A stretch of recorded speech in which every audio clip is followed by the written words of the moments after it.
CM Punk wrestling business के one of the most controversial wrestler हैं, ये बात हम सभी लोगों को मालूम है। बट अब यहाँ पर सीएम पंक और कोडी ग्रेव्स के कंट्रोवर्सी को लेकर कोडी ग्रेव्स का मेजर स्टेटमेंट आ रहा है।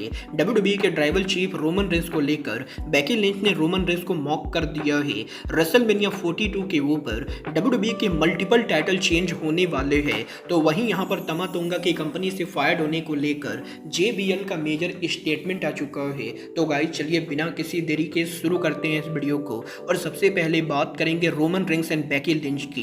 गाइस यहाँ पर ये बात तो हम सभी लोगों को मालूम है, Roman Reigns arguably modern era में डब्ल्यूडब्ल्यूई के बनाए गए one of the biggest star है। और जहां रोमन रेंस कंपनी के आर्गुएबली टॉप 3 बिगेस्ट स्टार्स में से एक है। सेम टाइम के ऊपर रोमन रेंस डब्ल्यूडब्ल्यूई के शो पर सबसे कम काम करने वाले रेसलर्स में से भी एक है। और रोमन रेंस के डब्ल्यूडब्ल्यूई पर कंटिन्यूअसली पार्ट टाइम शेड्यूल पर काम करने के बाद अब इस हफ्ते डब्ल्यूडब्ल्यूई सुपरस्टार बेकी लिंच ने रोमन रेंस को मॉक कर दिया। जहां पर बेकी लिंच का ये कहना है कि रोमन रेंस जहां डब्ल्यूडब्ल्यूई के अंदर महीने में 1 से 2 बार शो पर अपीयर होती है, वहीं बेकी लिंच डब्ल्यूडब्ल्यूई के अंदर वीकली बेसिस पर डब्ल्यूडब्ल्यूई के शो पर काम कर रही है। और बेकी लिंच का ये कहना है कि वो पर्सनली ये बिलीव करती हैं कि करंटली यहां पर जो रेसलर डब्ल्यूडब्ल्यूई को कैरी कर रहा है वो यहां पर रोमन रेंस ना होकर बल्कि बेकी लिंच है। और बेकी लिंच यहां पर रोमन रेंस के मुकाबले भी खुद को यहां पर डब्ल्यूडब्ल्यूई के अंदर ज्यादा ग्रेट रेसलर मानती हैं। और बेकी लिंच ये बिलीव करती है कि वो यहां पर रोमन रेंस के मुकाबले डब्ल्यूडब्ल्यूई के अंदर करंटली ज्यादा बड़ी स्टार है और वो यहां पर डब्ल्यूडब्ल्यूई कंपनी को मॉडर्न एरा के अंदर कैरी कर रही है।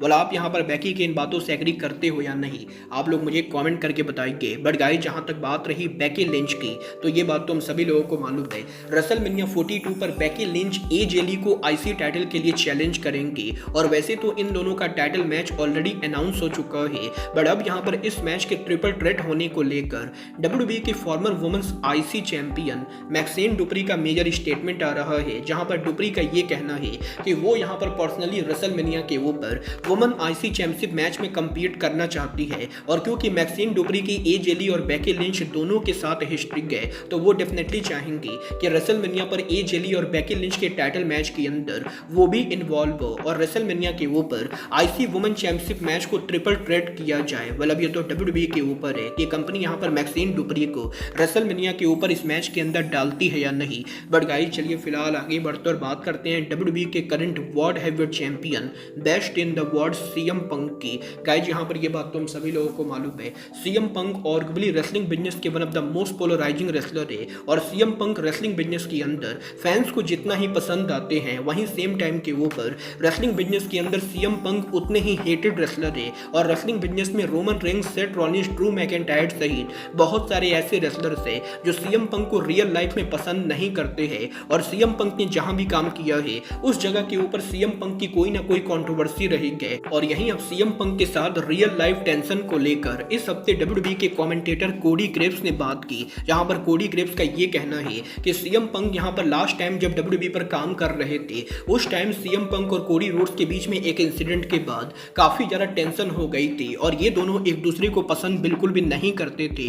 बट जब यहां पर सीएम पंक सालों के बाद कंपनी पर वापस आए, तो कोडी रोड्स ने सामने से जाकर बैक स्टेज के ऊपर सीएम पंक को अप्रोच किया। और कोडी रोड्स ने सीएम पंक को बोला कि वो यहां पर पुरानी बातों को भूलना चाहते हैं और वो यहां पर पुरानी बातों को भूलकर अब यहां पर एक नया चैप्टर स्टार्ट करना चाहते हैं। और इसके बाद यहां पर सीएम पंक ने भी कोडी ग्रेव्स के साथ उनके पुराने बिहेवियर को लेकर माफी मांगी। और सीएम पंक और कोडी ग्रेव्स के एक दूसरे से अपोलोजाइज करने के बाद अब आज के टाइम पर इन दोनों के बीच में कोई भी टेंशन नहीं है। और कोडी ग्रेव्स का ये कहना है कि डेफिनेटली यहां पर 10 साल पहले डब्ल्यूडब्ल्यूई पर जो सीएम पंक काम करता था, ये वो सीएम पंक नहीं है। क्योंकि अब यहां पर पंक बैक स्टेज के ऊपर हर किसी के साथ काफी कॉर्डियल होकर काम करते हैं। और आज के टाइम के ऊपर सीएम पंक और कोडी ग्रेव्स के बीच में किसी तरह की कोई भी हीट नहीं है। और इवन यहां पर कोडी ग्रेव्स अब यहां पर डब्ल्यूडब्ल्यूई के अंदर सीएम पंक को उनका फ्रेंड कंसीडर करते हैं। और सीएम पंक आज के टाइम पर डब्ल्यूडब्ल्यूई के टेलीविजन पर कोडी रोड्स के one of the favourite wrestler है। वेल गाइस ये तो बात ही पंक और कोडी ग्रेव्स की। बट गाइस चलिए फिलहाल आगे बढ़ते और बात करते हैं तमा तोंगा के डब्ल्यूडब्ल्यूई से फायर्ड होने की।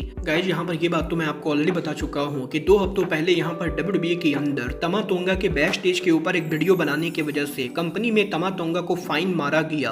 और डब्ल्यूडब्ल्यूई के शो के शुरू होने से पहले जब यहां पर कोडी रोड्स, रैंडी ऑर्टन सहित कंपनी के काफी सारे रेसलर शो को लेकर उनका रिहर्सल कर रहे थे, उस समय तमा तोंगा ने रिहर्सल की वीडियो सोशल मीडिया पर डाल दी। और इसकी वजह से डब्ल्यूडब्ल्यूई कंपनी पब्लिकली यहां पर एक्सपोज होने लगी, जिसकी वजह से डब्ल्यूडब्ल्यूई के मैनेजमेंट तमा तोंगा पर काफ़ी एंग्री हुई और तमा तोंगा को कंपनी में यहाँ पर फाइन लगाया गया।